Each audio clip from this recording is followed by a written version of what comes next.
An hour later, he headed into town with the weight of all his questions still heavy on his shoulders. When he spotted the breakfast taco truck, he whipped into the Dairy Flips parking lot. He counted 4 people in line and glanced down at his watch. 7:25. Maya chewed the inside corner of his cheek. Since he'd been in River Rock, he'd come to love the breakfast taco truck that showed up wherever and whenever it chose. He hated the fact that you could stand in line and at any given moment, the man inside would say, "Sorry, we're out," and close the little window. Just like that. It had happened to him twice. Maya tapped his foot and waited behind a guy with 3 kids in tow. 3 customers in front of him. A woman with long ink-black hair stood on the tiptoes of her tennis shoes, arms folded and propped on the counter while she chatted with the guy inside. Maya had no patience for morning chit-chat and was just considering the merits of telling her so when her laugh split the air. Something shot straight into his gut. The sound from her lips was deep, rumbling, almost smoky, rich as warm butter and sweet as mountain honey. He knew that laugh. A slender hand reached up and captured some of the silken hair. Jeremiah's mind rushed to catch up. This couldn't be her. But that voice.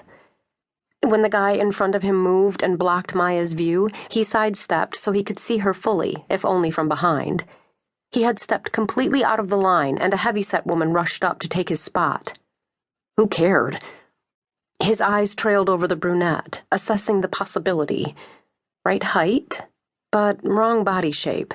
This woman had long, slender legs, a perfectly shaped rear end, a small waist. No.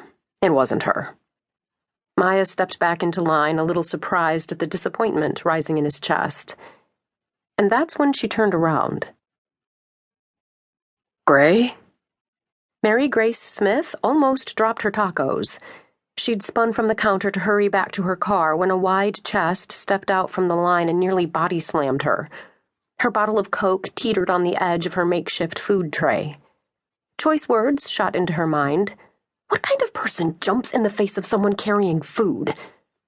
But then something registered as her gaze slid from the tray between them, up over his chest, neckline, chin. He'd said her name.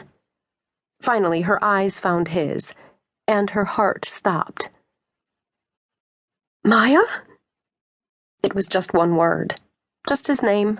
But having it on her lips and looking into that golden gaze caused a flurry of unwanted sensations. Run.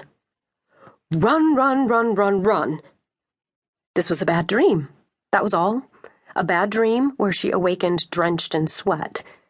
Of course, she'd known the odds of seeing him. She'd heard he was returning to River Rock, and suddenly, with Jeremiah in front of her, blocking her exit, River Rock seemed smaller. Too small.